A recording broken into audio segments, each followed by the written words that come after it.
நபிகள் நாயகத்தை பற்றியும் நபிகள் ஸல்லல்லாஹு அலைஹி வஸல்லத்தை பற்றியும் குர்ஆனை பற்றியும் இஸ்லாமிய மக்களுக்கு ஏற்பட்டிருக்கின்ற சிக்கல்களையும் நெருக்கடிகளையும் பற்றியும் அந்த நெருக்கடிகளுக்கு நாமே எப்படி தீர்வு காண முடியும் என்பதை பற்றியும் தான் கொண்டிருக்கிறேன். எனக்கு முன்னாலே பேசிய முகமதிய கனவா பேசுகிற போது சொன்னால் நான் எனக்கு தெரிய இந்தியா முழுவதும் மத நிலையற்ற கூட்டங்கள் போட வேண்டும். ஆனால் தமிழ்நாட்டில் அது தேவையில்லை என்று இங்கே மக்களிடம் உராய்வுகள் இல்லை. அவர்கள் சித்தப்பும் மாமும் என்று முறைவிட்டு கூப்பிட்டு கொடுக்கிற பழக்கத்தோடு தான் 500,000 ஆண்டுகளாக அங்கு இருந்து வந்திருக்கிறார்களே தவிர அவர்கள் இவன் மாற்றுவதற்கான என்றோ அவர்கள் உங்களை மாற்றுவதற்கான என்றோ கருதுகின்ற கிடையாது.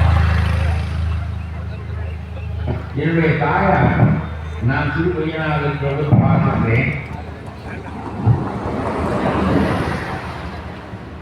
பிள்ளைகளுக்கு உடல்நலம் இல்லை என்றால் நாகூர் ஆண்டவர் ஒரு குறிப்பிட்ட பணத்தை முடிந்து வைப்பார்.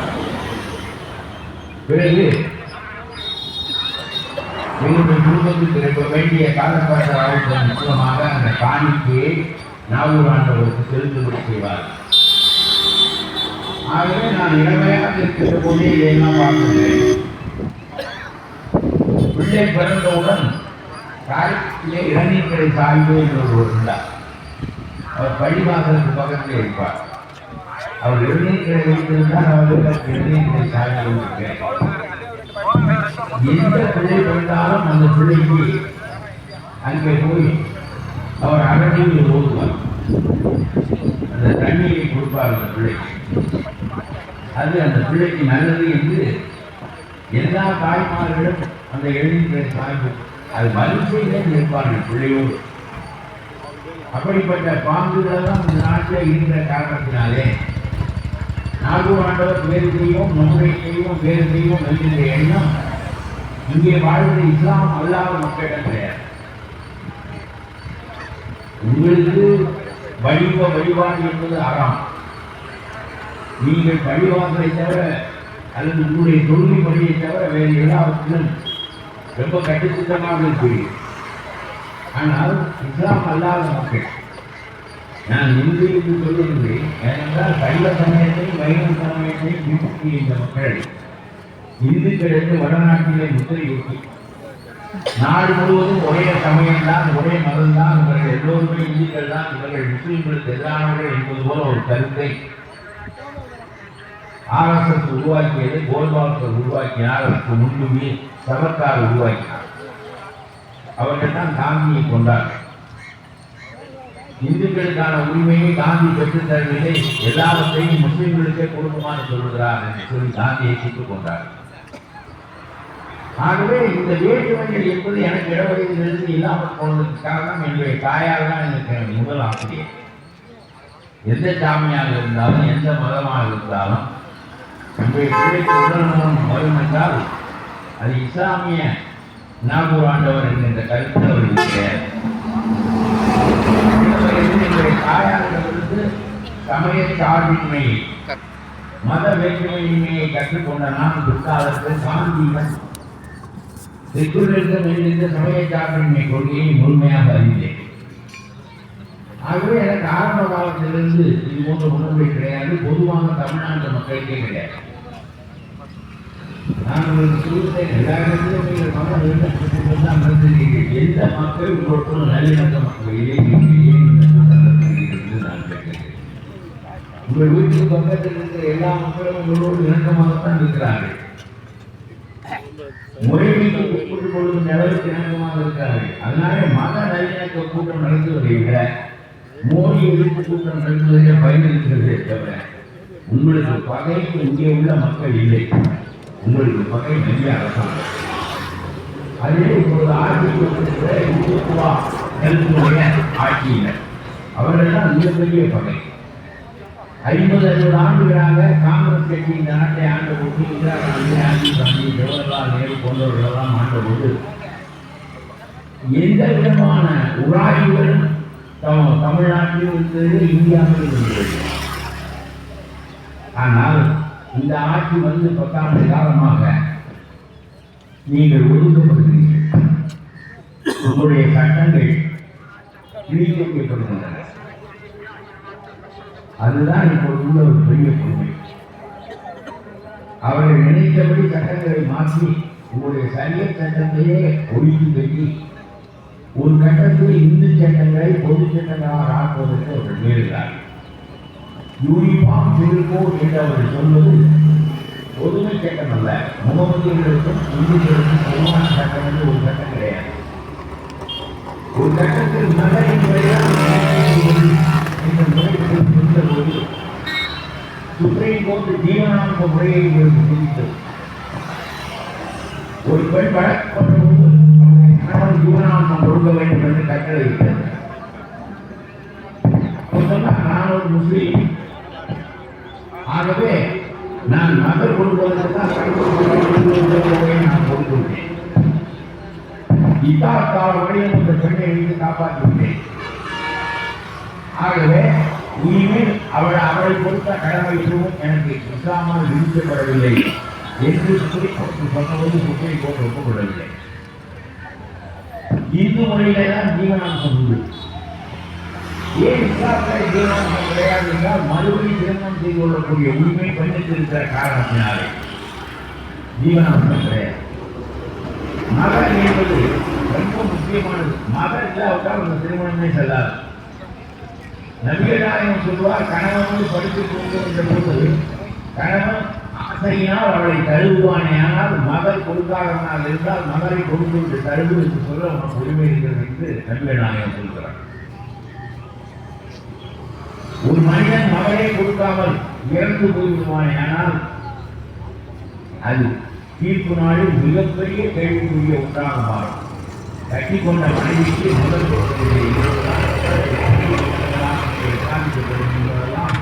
நபிகள் நாயகத்தினுடைய வாக்கு. ஆகவே ஆனால் இப்போது என்ன இருக்கிறதா, நான் எல்லாவற்றையும் சொல்லுகிறேன், நீங்கள் சிந்திப்பதற்காக சொல்லுகிறேன்.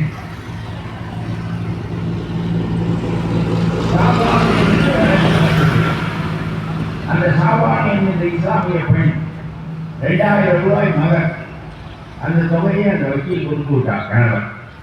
அவள் வயது 62. அந்த மகன் தொகையை கொடுத்த பிறகு எனக்குரிய கடமைகள் முடிந்துவிட்டன என்று சொன்னார். ஆனால் சுப்ரீம் கோர்ட் ஒப்புக்கொள்ளவில்லை. 62 வயதில் ஒரு குடிசையில் வாழ்கின்ற அந்த பெண் மீதி காலத்தை எப்படி வாழ்? ஆகவே நீ அவள் வாழ்கின்ற காலம் வரையிலும் மாதம் 390 ரூபாய் அந்த காலத்து தொகை கொடுக்க வேண்டும் என்று தீர்ப்பளித்தது. இந்த சாபான வழக்கு மிகப்பெரிய புகழ்பெற்ற வழக்காக இந்தியா முழுவதும் நடந்தது. மகர் தொகை போதாது, ஜீவனாம்சம் கொடுத்தாக வேண்டும் என்ற இந்த கருத்தை முன்வைத்தவுடன் அது சுப்ரீம் கோர்ட்டால் சொல்லப்பட்ட பிறகு அதுவும் 11 ஜட்ஜிகள் கூடி ஒரு பெஞ்சாக அமைந்த தீர்ப்பு சொல்லிவிட்டார்கள் என்ற பிறகு இஸ்லாமுடைய முக்கியமான சட்டம் உடைகிறது.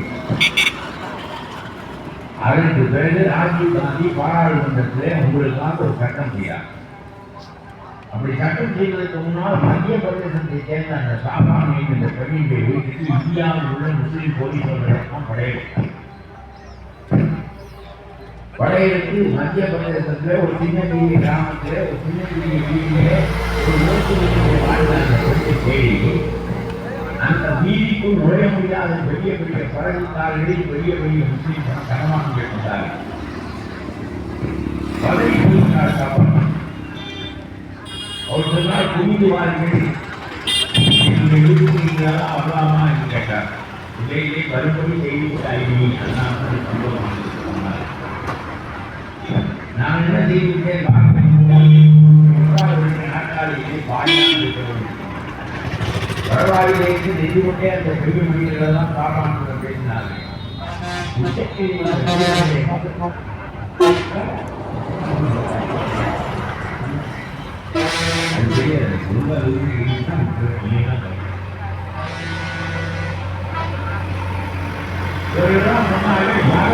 முறை தள்ளப்பட்டிருக்கிறது. இஸ்லாமிய முறை உயிர் கொள்கை மகன். அந்த மகன் கொள்கை தள்ளப்பட்டு ஜீவனாம்சம் கொடுக்க வேண்டும் என்று உச்ச நீதிமன்றம் சொன்ன பிறகு எங்களுக்கெல்லாம் பதட்டமாக இருக்கிறது என்னுடைய இஸ்லாமின் மீது எய்யப்பட்ட முதல் அம்பு. அது மும்மூலமாக நடந்து விட்டதே என்று சொன்னாங்க. உனக்கு இஸ்லாத்தில் நம்பிக்கை இருக்கிறதா, அல்லாஹ்விடமும் நபியிடமும் நம்பிக்கை இருக்கிறதா என்று கேட்டார்கள். அவர் சொன்னால், நான் சாகின்ற போதும் இஸ்லாமியரால் சாகவே விரும்புகிறேன். ஆனால் நான் சொல்லிய பிறகு 2000 ரூபாய் வைத்து 15 நாட்களில் நான் எப்படி மாற முடியும்? அதனாலே நீதிமன்றத்துக்கு போனேன் தவிர இஸ்லாத்துக்கு மாறாக இல்லை என்று அவர் சொன்னார். உடனே சொன்னார்கள், உங்களுடைய வாழ்க்கையை நாங்கள் பார்த்துக் கொள்கிறோம், ஆனால் இஸ்லாத்துக்கு சொல்லி அவமானமாக போகிறது. நீங்கள் என்ன செய்ய வேண்டும் என்றால், நாளைக்கு பத்திரிகையாளர்களை தான் நாங்கள் கூறுகிறோம். அவர்கள் முன்னிலையில் சுப்ரீம் கோர்ட் எனக்கு தந்த ஜீவனாம்ச தொகையை அது இஸ்லாத்துக்கு விரோதமானது என்கின்ற காரணத்தினால் நான் ஏற்றுக்கொள்ளவில்லை என்று சொல்ல வேண்டும். சுப்ரீம் கோர்ட் தீர்ப்பு நடைமுறைப்படுத்தப்பட்டால் தான் அதுக்கு அந்த சட்டத்திற்கு வேறு தவிர பாதிக்கப்பட்ட ஒரு பெண் இந்த சட்டத்தில் அந்த துறையை ஏற்றுக்கொள்ளவில்லை என்று சொல்லிவிடுவார். ஆனால் அதுக்கு பிறகு சுப்ரீம் கோர்ட்டை தீர்ப்பினால் ஒரு பயனும் இல்லை. ஆகவே ஷாபான் சொன்னார், இஸ்லாம் மாற்றத்திற்கு மாறாக, மதம் தொகுதிக்கு மாறாக ஜீவனாம்சம் என்கின்ற முறையை சுப்ரீம் கோர்ட் எனக்கு சாதகமாக தீர்ப்பளித்திருந்தாலும் இஸ்லாமுக்கு விரோதமானது என்கின்ற காரணத்தினால் நான் அந்த தொகையை வாங்கிக் கொள்ள மறுக்கிறேன். நான் ஒரு இஸ்லாமிய பெண்ணாக தோன்றில்லாமல் சென்றாலும் பரவாயில்லை, ஆனால் இஸ்லாமிய பெண்ணாக சாவேன் என்று சொல்லிவிட்டார். சுப்ரீம் கோர்ட் கடைக்கு போயிருக்கிறது. ஒரு பெண்ணுக்காக இருக்கக்கூடிய அளவுக்கு வழக்கு கடைசியே அவள் தீர்ப்பினால் அவளுடைய தீர்ப்பை மதிக்க மாட்டேன் என்று சொல்லி கைவிட்டாளே என்று சொல்லி சுப்ரீம் கோர்ட் படப்படுத்தி போயிருக்கும். அந்த சமயத்தில் இந்தியா முழுவதும் போராட்டம். அதற்கு பிறகு ராஜீவ் காந்தி ஆட்சிக்கு வந்து இந்த மகர் என்கின்ற முறை ஒழிக்கப்பட்டு ஜீவனாம்ச முறை கொண்டு வரப்பட்டது. அந்த ஜீவனாம்ச முறையை மறுபடியும் மாற்றி பழைய மகன் முறைப்பை கொண்டு வந்து இக்கால வரையிலும் மனைவியை ஒரு கணவன் பராமரித்தால் போதுமானது என்று சொல்லி ராஜீவ் காந்தி சட்டத்தை பாராளுமன்றத்திலே மாற்றினார். அதனாலதான் இந்த சட்டம் வைப்பதும் இருக்கிறது. அந்த எதிர்ச்சட்டம் நம்முடைய கவனத்துக்கு வரவில்லை. இதெல்லாம் நிறைய ஆண்டுகள் ஆகிறது. ஆனால் நான் ஒன்று மட்டும் உங்களுக்கு சொல்லுகிறேன், இதை ஒரு திட்டத்தில் மகன் தொகை 2000 ரூபாய் இதெல்லாம் மகனை ஒரு கடந்து போல் கொடுக்கிறீர்கள். 197 நீங்கள் விவாதத்தை செய்வீர்கள். ஒரே மனைவியோடு தொழில்நுட்போடு குழந்தைகளோடு தான் வாழ்கிறீர்கள். ரொம்ப அபூர்வமாகத்தான் சவால்கள் நடக்கின்றன. ஆனாலும் கூட இந்த மகன் தொகை என்பது அவரோட கௌரவத்திற்கும் அந்த பெண் வாழ்க்கை கொண்டு போற பெண் குடும்பத்தினுடைய கௌரவத்திற்கும் அவள் பிறந்த குடும்பத்தினுடைய கௌரவத்திற்கும் பெரிய தொகைகள் அந்த அளவு என்றோ வழங்கப்படாமல் நிலை என்பது அவள் வயதானவளாக இருந்தால் அவள் வாழ முடியாது. நம்பிக்கை நியாயமாக இத்தகைய பெண்கள் வாழ்வதற்காகத்தான் நபிகள் நாயகம் சிந்திக்காமல் இருக்க மாட்டார். நம்மை போன்ற எளிய மனிதர்களுக்கு ஒரு இந்த சிந்தனை நபிகள் நாயகத்துக்கு வந்திருக்கும். வயதான பெண் ஒழுக்கி தலாக் சொல்லப்பட்டு பிரிகின்ற நிலை ஏற்பட்டால் உங்கள் கொடுக்கின்ற மகன் தொகை போதுமானதாக இருக்குமா இருக்காதா என்று நபிகள் சிந்தித்திருக்க வேண்டும். அதனாலேதான் பக்து என்கின்ற ஒரு முறையை ஏற்படுத்தினார். உலகத்திலேயே தானம் செய்தால் பூமியும் நல்லதற்கு போகலாம் என்றுதான் எல்லாரும் சொன்னார்களே தவிர வக்ஃபு அது இல்லாத மக்களுக்கான அல்லாஹ்வுக்கு ஒப்படைக்கப்பட்ட சொத்து. அல்லாஹ் இந்த உலகத்தை படைத்தான், பூமியை படைத்தான், வானத்தை படைத்தான், விண்ணியை படைத்தான், எல்லாவற்றையும் படைத்தான். நீங்கள் 82 நிலத்தை வக்ஃபு சொன்னால் அல்லாஹ்வுக்கு நீங்கள் கொடுத்ததாக பொருளில்லை. ஏழை மக்களுக்கு அல்லாஹ் பாதுகாப்பாளனாக இருந்து அந்த சொத்தை பராமரித்து ஒரு நித்தவழியை பராமரித்து இந்த ஏழை மக்களுக்கு அது போய் சேர என்பதற்காக வக்ஃபு ஏற்படுகிறது. உலகத்திலே வக்ஃபுவை ஒரு மதம் முழுமையாக ஒரு சட்டமாக செய்து நடைமுறைப்படுத்துவது என்பது உங்கள் சமயத்தில் மட்டும்தான். ஆனால் இந்தியாவிலே இந்திய அரசாங்கத்திற்கு அடுத்த பணக்கார நிறுவனம் வெளியேறால் வக்ஃபு ஒன்றுதான். உங்களுக்கு இருக்கிற சொத்து இந்திய அரசாங்கத்திற்கு இருக்கிற சொத்துக்கள் அடுத்த சொத்து. ஆனால் உங்களுடைய வக்ஃபு சொத்துக்கள் சாதாரண ஏழைகளுக்கு வந்து சேருவதில்லை. அதற்கு கீழே இருக்கிற பாக்கியமா தன்னுடைய மகளுக்கு கருமானோடு வக்ஃபு பணம் வர வேண்டும். சாபான் போன்ற பெண்கள் 60-70 வயது திருமண முடிவு நடக்கின்ற போது அவர் மீதி காலத்துக்கு வக்ஃபு பணம் வர வேண்டும். நீங்கள் கல்லூரிகளா பல்கலைக்கழகங்கள் கட்டிட்டீர்களா இது ஒரு முக்கியமில்லை. மனிதன் உயிர்வாழ்வதற்கு நிறைவேற்ற நபிகள் நாயகம் காலத்தில் ரொம்ப அழுத்தமாக கட்டாயமாக அவர் சொல்லியது கொடை உண்டு. ரம்ஜான் இன்னும் நாம் 2-3 நாட்கள் வரப்போவது உங்களுக்கு ரொம்ப புனிதமான நாள். இந்த 5 கட்டளைகளை இஸ்லாம் முடிக்கிறது. நான் ரொம்ப வியப்போடு முதல்ல உங்களுக்கு ஏற்பட்ட சிக்கல்கள் தான் உங்கள் மொத்தமாக என்னை சிரிக்க வைத்தது. பிறகு ஒரு புராண ஆழமாக படிப்பதற்கும் உங்களுடைய திறனாளிகள் விளைக்காலங்கள் என்ற நூல்களெல்லாம் படிப்பதற்கும் எனக்கு ஒரு உந்துதல் ஏற்பட்டது. கடைசியாக நான் ஒரு புத்தகம் போய் எழுதிக்கிறேன், எல்லா வடிவமைத்த அழகிய சமூகம் என்று. எல்லா சமூகங்களும் அவையாக இருந்தாலும் உங்களுடைய சமூகத்தில் மட்டும்தான் நல்லா வடிவமைப்பு. எப்படி இந்த சமூகம் நடக்க வேண்டும் என்பதற்கு குர்ஆன் என்கின்ற வழிகாட்டு நூலை வகி மூலமாக நபிகளுக்கு இறக்கி இவ்வளவு திட்டமிட்டு நீங்கள் நேரடியாக அல்லாஹ்வோடு தொடர்புடைய நீங்கள் எப்படி வாழ வேண்டும் என்று உங்களுக்கு சட்டம் வரையறுத்தது பாராளுமன்றம் இல்லை, அல்லாஹ். பாராளுமன்றம் வரையறுத்த சட்டங்கள் மாற்றப்படும், சுப்ரீம் கோர்ட்டால் செல்லாது என்று சொல்லப்படும். பிறகு மீண்டும் வேறு வகையாக சட்டங்கள் மாற்றி அமைக்கப்படும். ஆனால் அல்லாஹ் சொன்ன சட்டம் மாற்றி அமைக்கப்பட முடியாது என்பது மட்டுமல்ல, சுப்ரீம் கோர்ட்டும் அல்ல, எந்த நாட்டினுடைய பாராளுமன்றமும் அல்ல, எந்த நாட்டினுடைய சட்டமன்றங்களும் அல்ல, அல்லாஹ் உங்களுக்கான சட்டங்களை உருவாக்கினார். அந்த சட்டங்கள் மாற்ற முடியாது. அந்த சட்டங்களின் படிதான் நீங்கள் வாழ வேண்டும் என்று 7ஆம் நூற்றாண்டிலிருந்து இன்றைக்கு வரையிலும் சீனாவிலிருந்து இந்தோனேசியாவிலிருந்து இந்த ஓமங்கல வரையில் ஒரே மாதிரியான சட்டங்கள் தான் இந்த மக்களை ஆளுகிறோம். எண்ணி பாருங்கள், சீனாவில் ஒரு மாநிலத்தில் முஸ்லிம்கள் நிறைய இருக்கிறார்கள். அவர்களை கண்டு சீன அரசாங்கம் அஞ்சுகிறது. சீன அரசாங்கம் முரட்டுத்தனமான ஒரு சர்வாதிகாரமான அரசாங்கம். அந்த அரசாங்கம் இந்த மக்களை சீன கலாச்சாரத்தோடு பொருந்திப்போ என்று ஒவ்வொரு சமயமும் பெரிய பெரிய ஆட்களை அனுப்பி அந்த மக்களை தண்டிப்பதற்கு முன்னால் ரீஎஜுகேஷன் என்று சொல்வார்கள், மறு கல்வியை அவர்களுக்கு புகட்டி சீன பண்பாட்டோடு ஒட்டுங்கள், நீங்கள் இந்த உங்களுடைய ஷரியத் போன்ற முறைகளை விட்டுவிடுங்கள் என்று எவ்வளவோ சொல்லி பார்க்கிறார்கள். கொண்டு போய் அடைத்து என்ன பாருங்க, கொண்டு போய் அடைத்து வைத்து கூட அவர்கள் போதித்தார்கள். ஆனால் சீனாவில் ஒன்றும் நடக்கவில்லை.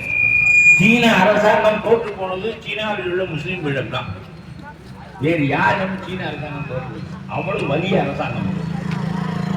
அதே மாதிரி சொல்லுகிட்டு உலகம் முழுவதும் ஒரு சட்டத்தால் நீங்கள் கட்டப்பட்டிருக்கிறீர்கள்.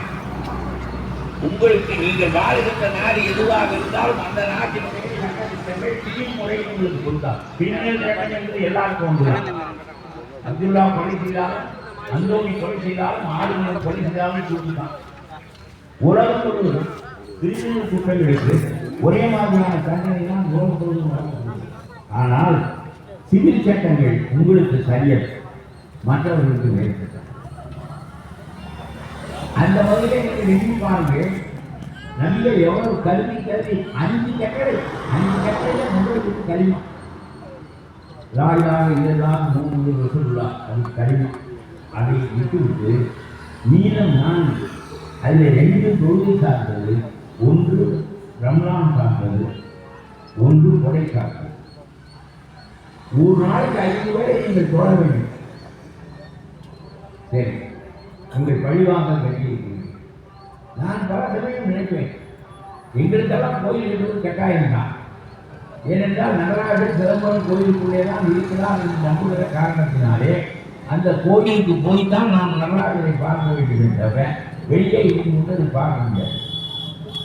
வடிவங்களின் வழியாக வழிபடுகின்றவர்களுக்கு கோயில் வெளியாது.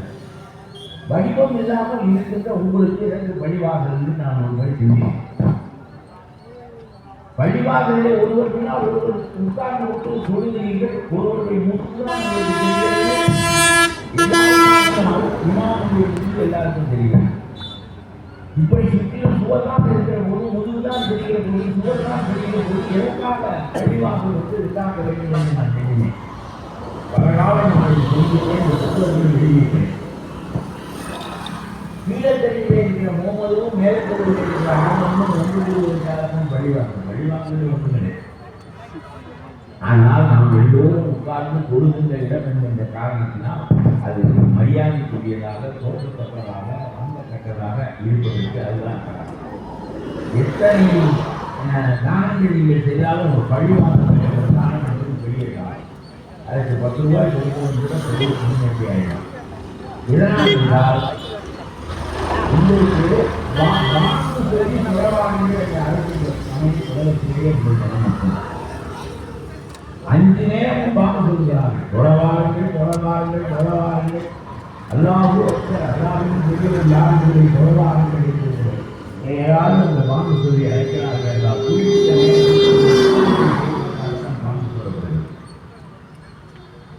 எந்த நேரத்துக்கு வேணாலும் நாம் கோயிலுக்கு போகலாம் என்றால் பாம்பு சொல்ல வேண்டிய தேவையில்லை. குறிப்பிட்ட நேரத்தில் நீ வர வேண்டும், குறிப்பிட்ட நேரத்தில் கூட வேண்டும். முதலில் நீ ஒரு கூட்டமாக உண்மையாக உருவாக வேண்டும். அகமதும் முதலும் இணைய வேண்டும். இந்த ஊரிலே இருக்கிற முஸ்லீம்கள் 50 பேரானாலும் 5000 பேரானாலும் பள்ளிவாசலிலே அவருடைய நிலையும் ஒரு உண்மாவாக ஒரு சமூகமாக உருவாவது முக்கியம் என்று கருதிய காரணத்தினாலே தான் பள்ளிவாசலை நபிகள் நாயகம் மக்கள் பள்ளிவாசல் கட்டாயம். எல்லாரும் ஒட்டகத்தின் மீதும் தொடரலாம், ஓரின் வழியில் தொடரலாம், வாழைவாசல் தொடரலாம், வீட்டில் தொடரலாம், எங்கு வேண்டுமானாலும் தொடரலாம். குறிப்பிட்ட நேரம் அழுகிற போது நெடுஞ்சாலையில் பள்ளியை ஓரமாக நிறுத்திவிட்டு தொழுகிற முஸ்லிம்களை நான் பார்க்கிறேன். ஆகவே பள்ளிவாசலின் நோக்கம் உங்களை ஒரு உண்மாவாக, ஒரு சமூகமாக, ஒரு சொசைட்டியாக, ஒருவருக்கொருவர் இறுக்கமானவராக உங்களை ஆக்குவதுதான் நன்றி. அப்படி சிந்தித்த நபிகள் நாயகம் சரி குடும்பங்களுக்கு ஒரு பள்ளிவாசல் இருக்கிறது, நாம் ஒருவரை ஒருவர் அறிந்து கொள்வதும் நெருக்கமாக இருக்கும். உலகம் பூராவும் உள்ள மதம் இது, ஒரு நாட்டுக்குரிய மதம் இல்லை. சைவமும் வைணவமும் தமிழ்நாட்டில் தான் இருக்கிறது, வேறு இடங்களிலே இல்லை. ஆனால் இஸ்லாம் உலகம் பூராவும் இருக்கிறது. ஆகவே இந்த மதம் உலகம் பூராவும் பரவும் என்று நம்பினார் நபிகள். ஒரு நாள் கதீஜா மட்டும்தான் முதல் இஸ்லாமியராக ஆகின்ற நிலையிலிருந்து, அபூபக்கர் தான் அவரை பின்பற்ற போகிறார் என்கின்ற நிலையிலிருந்து இன்றைக்கு ஊமங்கலம் வரையிலும் இந்த மதம் விரிந்து பரவி இருக்கிறது என்று சொன்னால் எவ்வளவு இந்த மதம் எவ்வளவு மக்களை ஈர்த்திருக்க வேண்டும். ஆகவே இவர்கள் ஒரு உம்மாவாக ஆக வேண்டும். இங்கே உள்ள நீங்களெல்லாம் உம்மாவாக ஆகிவிட்டீர்கள். உலகம் பூராவும் இருக்கிற முஸ்லீம்களை எல்லாம் மக்காவுக்கு வர வேண்டிய 5 கட்டளை 2 கட்டளை உம்மாவாக உருவாக்குவதற்கு மட்டுமே சொல்கிறார் என்று நான் சொல்கிறேன். 2 கட்டளை, மொத்தமே 5. இந்த 5 விரிவாக்கம் கூடாது. இந்த 5ல் 1 கலிமா போக 5 வேளை தொழுகையும் நீங்கள் ஹஜ் யாத்திரை செய்ய வேண்டும் என்று சொல்வதும், இங்கே ஊமங்கலத்தில் இருக்கிற நம்முடைய பகுதியினும், அங்கே இந்தோனேசியாவில் இருக்கிற முஸ்லீமும், சீனாவில் இருக்கிற முஸ்லீமும், சிங்கப்பூரில் இருக்கிற முஸ்லீமும், சிங்கள நாட்டில் இருக்கிற முஸ்லீமும் ஒருவர் பக்கத்தில் ஒருவர் உட்கார்ந்து அல்லாஹு அக்பர் என்று சொல்கிற போதும் மொழி மறந்து போகும், நாடு மறந்து போகும், எல்லைக்கோடுகள் மறந்து போகும், எல்லாமே மறந்து போகும். ஒரு சிந்தனை தான் இருக்கும், அல்லாஹு அக்பர் ஒரு சிந்தனை தான் இருக்கும். அப்பொழுது ஒட்டுமொத்தமாக உங்களுடைய தேசத்தையெல்லாம் தூள்படும். அதுதான் சிறந்த உலக மனிதனை உருவாக்குவதற்கு நபிகள் நாயகம் என்றார். என்ன நீ கிழித்த எல்லை கோடுகள், இது இஸ்ரேலுக்கு சமமா, பாலஸ்தீனத்துக்கு சமமா? நீ அதை கிழித்து கொண்ட எல்லை கோடுகள் என்ன? You are a Muslim, you belong to this Islamic உம்மா, இஸ்லாமிக் கம்யூனிட்டி. நீ இங்கே ஊமங்கலத்திலே பள்ளிவாசலிலே தொழு, ஹஜ் யாத்திரைக்கு மெக்காவுக்கு வா, சீனனுக்கு பக்கத்தில் பார்த்து தொழு. சீனன் படை நாட்டின் அல்ல, அவரும் ஒரு இஸ்லாமிய சகோதரன் என்கின்ற உணர்வை பெறு என்று சொல்லி 5 கட்டளையில் 2 கட்டளையை உங்களை உண்மையாக உருவாக்குவதற்கு மட்டுமே அவர் பயன்படுத்தி இருக்கிறார் என்று சொன்னால், the greatest organizer in the world is நபிகள் நாயகம். அவருக்கு மேலாக எவனுக்கும் ஒரு கட்சி கட்டுக்கிட்டவனாலும் நபிகள் எப்படி கட்டினார் என்று பார்த்து கற்றுக்கொள்ள வேண்டும். அவ்வளவு தெளிவாக சிறப்பாக இதை சிந்தித்திருக்கிறார். அப்புறம் பார்த்தார் இந்த சமூகத்துக்கு என்னென்ன நீதி சொல்ல வேண்டும் என்பதெல்லாம் குர்ஆனில் வருகிறது வைக்கும் மூலமாக, அது இருக்கட்டும். ஆனால் இந்த 5 விரிவு என்று நான் சொன்னேன், 5ல் 2 தொழுகைக்கே பயன்படுத்தி விட்டார். ஹஜ்ஜிலும் சரி, நம்முடைய பள்ளிவாசலில் 5 வேளை தொழுகையிலும் சரி. அதற்கு அடுத்தாற் போல் யாரும் சொல்லாத ஒன்றை சொல்லுகிறார், ஜக்காத். 40 ரூபாயில் 1 ரூபாய் கண்டிப்பாக கொடுக்க வேண்டும். கூடுதலாக கொடுப்பது விருப்பம். ₹1 கூட நீ கொடுக்க மாட்டேன்னு சொன்னால் முஸ்லீமாக இருக்க முடியாது. ஒரு மனிதன் நபியிடம் வந்தான். அவரிடம் கேட்டான், நான் கரிமா சொல்லிவிட்டேன், ஹஜ் யாத்திரை போகிறேன், ரம்ஜான் பண்டிகையை கடைபிடிக்கிறேன், அப்புறம் 5 வேளையும் தொழுகிறேன், ஹஜ் யாத்திரைக்கு வருகிறேன், நான் நல்ல முஸ்லீம் தானே என்று கேட்டான். நபிகள் சொன்னால் இந்த ஜக்காத்தை பற்றி சொல்லவில்லையே ஏன் என்று கேட்டார். அதனால் என்ன, அந்த ஒன்று மட்டும் செய்யாத காரணத்தினால் நான் குறைவாக போய்விடுவேன், ஒன்றை கூட கடைபிடிக்காதவனாக இருக்கிறேன், நாளை கடைபிடிச்சிருக்கிறேனே, நான் நல்ல முஸ்லீம் தானே என்று கேட்டார். இந்த நாளையும் நீ கடைபிடிப்பதை விட ஜக்காத் கொடுப்பது முக்கியமானது, இல்லாவிட்டால் அது முஸ்லீமாகவே இருக்க முடியாதுன்னு சொல்லிவிட்டார் நபிகள். கொடையை கட்டாயமாக ஒரு வரி போட்டு, ஜக்காத் is not just donation, it is a tax levied upon you to help the poor. அதுதான் அதனுடைய பெரிய நோக்கம். நீங்கள் ஒவ்வொரு முறையும் வாழுகின்ற போது, உங்களுடைய பை இறங்குகின்ற போது குறைந்தது அதிலே ₹40 ₹1 எடுத்து வையுங்கள். இல்லாத இஸ்லாமிய பெண்ணோ ஆணோ பசியினால் செத்து விடக்கூடாது, வறுமையினால் துவண்டு விடக்கூடாது, அவர்கள் பெரிய நிலைக்கு வராவிட்டால் குற்றமில்லை, வாழ முடியாமல் போய்விடக்கூடாது என்பதற்காக ஜக்காத்தை ஒரு வரிவும் கட்டாயமாக ஆக்கினார். அப்புறம் இதுபோல விருப்பத்தின்படி செய்வதற்கு வக்ஃப் என்ற முறையை உண்டாக்கினார். இந்த வக்ஃப் சொத்துக்களை நீங்கள் ஒழுங்காக பராமரித்திருந்தால் ஒரு முஸ்லீம் கூட, ஒவ்வொரு முஸ்லீமும் குறைஞ்ச ஒரு மோட்டர் சைக்கிள் வைத்திருப்பான், பெருவாரியான முஸ்லீம்கள் கார் வைத்திருப்பார்கள். அவ்வளவு சொத்து இந்த வக்ஃபுக்கு இருக்கிறது. முத்தவல்லிகளின் மூலமாக இதை நடத்துவதற்கு ஏற்பாடு செய்கிறார் நபிகள். ஆனால் காலப்போக்கில் ₹2000 வாடகைக்கு விட்டீர்கள் 50 ஆண்டுகளுக்கு முன்பு. இப்பொழுது ₹2000 வாடகைக்கு இருந்தால் முத்தவல்லியாக இருக்கிறவர் இடையிலே ஒரு மூடாட்டமாக ஒரு ஒப்பந்தம் செய்து கொடுத்தார். அந்த வாடகைக்கு இருக்கிறவனுக்கும் இந்த முத்தவல்லிக்கும் ஒரு சிநேகிதம் இருக்கு. அவர் ₹2000 கொடுத்து கொண்டிருப்பார். இன்றைக்கு அந்த கட்டணத்துக்கு ₹50,000 வாடகை. ₹48,000 பங்கு இழக்கிறது என்றால் ஏழை மக்களுக்குரிய பணம் பறிக்கப்படுகிறது என்று. ஆகவே இந்த வக்ஃபு மட்டும் நபிகள் நாயகம் விரும்பியபடி, அல்லாஹ் விரும்பியபடி சரியாக நடத்தப்படுமானால் இந்தியாவில் richest community in India is Islamic community என்ற பெயரை பெற்றிருப்பார். படிக்காதவர்கள் இருக்க மாட்டார்கள், பசியோடு இருந்தவர்கள் இருக்க மாட்டார்கள். அவ்வளவு திட்டமிட்டிருக்கிறார். அல்லாஹ் அல்லவா திட்டமிட்டவர், பிளானர் அல்லாஹ் எதை விட்டிருப்பான். ஆகவே இதையெல்லாம் எண்ணி பார்க்கிற போது உலகம் பூராவும் உள்ள பண்டிகைகள் எல்லாம் இனிப்பு சாப்பிடுகின்றன, ஒயின் சாப்பிடுகின்றன. எல்லாம் ஆர்ப்பாட்டத்தோடு ஆட்ட பாட்டங்களோடு வருஷப்பிறப்பு நடக்கிறது. ஆட்ட பாட்டங்கள் சாமியாரே நடனம் ஆடுகிறான். இங்கே கோயம்புத்தூர்ல சாமியாரெல்லாம் நடனம் ஆடுகிறான். அட பாவி, அமைதியாக உட்கார்ந்து இந்த மக்களை அமைதிப்படுத்துவதற்காக பிறந்தவன் அவன் கையா புய்யா என்று சொல்கிறான். உள்துறை அமைச்சரை கூட்டி வந்து வைத்துக் கொள்ளுகிறான். எல்லா பசங்களும் 5000 ஏக்கரை காட்டை வளைப்பதற்கு இவர்களுக்கெல்லாம் மந்திரிகள் தேவைப்படுகிறார். ஆகவே நான் சொல்கிறேன், ஒரே ஒரு பண்டிகை மட்டும்தான் பட்டினியை பண்டிகைக்குரிய உள்ளடக்கமாக கொண்டிருக்கிறது. 30 நாள் பட்டி கிடக்க வேண்டும். பொழுது முடிந்து பொழுது சாய்கின்ற வரையில் தண்ணீர் கூட குடிக்கக்கூடாது. நான் 19 நாள் உண்ணாவிரதம் வந்திருக்கேன். காரைக்குடியில் குடி தண்ணி இருக்கார். கொள்கை பற்றி காந்தி முறையிலே நான் உண்ணாமல் காந்தி குடிநீர் உப்பு போட்டு குடிக்கிறார். ஏனென்றால் உப்பு இறந்தது முதல். நம்முடைய நோக்கம் சாவதல்ல, நீண்ட நாள் போராடி வழியிலேதான் சாவது அரசாங்கத்துக்கு நெருக்கடி ஏற்படுவதுதான் நம்முடைய கொள்கை. அந்த வகையில் நானும் தண்ணீரில் உப்பு போட்டு குடித்தேன். பிறகு உப்பு தேவைப்படவில்லை, வெறும் தண்ணியை குடித்தேன். ஒரு நாளைக்கு எவ்வளவு தண்ணீர் இருந்திருக்கு? 15 நிமிடத்துக்கு நேரம் சிறுநீர் 15 நிமிடத்துக்கு நேரம் சாப்பிட்டேன் தண்ணீர். அவ்வளவு கடுப்பாக. சரி, இந்த உண்ணாநோன்பு அவ்வளவு கடுமையானது. ஒரு பண்டிகைக்குரிய அடிப்படை தன்மையாக உண்ணாநோன்பை நபிகள் வைத்திருக்கிறார். ஏனென்றால் நான் ஒவ்வொன்றையும் வெளியே இருந்து பார்க்கிறேன், நீங்கள் உள்ளே இருந்து பார்க்கிறேன். ஏன் இதை அதை கண்டுபிடிப்பது என்னுடைய நோக்கம். உங்களுக்கு அவர் சொன்னார், அப்படியே கடைபிடிப்போம் என்பது மட்டும்தான். ஏன் இதை சொல்லியிருக்க வேண்டும் நபிகள்? வசதி மிகுந்தவனுக்கெல்லாம் பட்டினியை உணர்த்தி பட்டினியின் கொடுமையை புரிய வைத்து அவனுடைய செல்வத்தை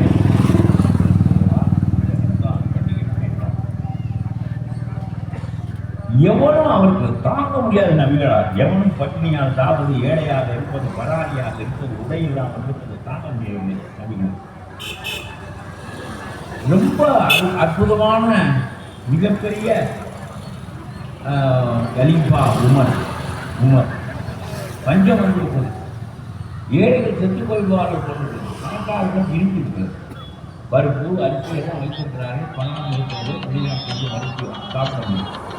அப்புறம் உமர் ஒன்று சொல்கிறார், இன்னும் சில நாட்களுக்கு மட்டும்தான் அரசிடம் இருக்கிறது, அதற்கு பிறகு என்னால் ஏழைகளை காக்க முடியாது. ஆனால் அவர்களை சாவதற்காக அல்லாஹ் படைக்கவில்லை. ஆகவே ஒவ்வொரு குடும்பத்தையும் ஒவ்வொரு பணக்காரர்களுடைய கொண்டு வந்து குடியேற்றுவேன்.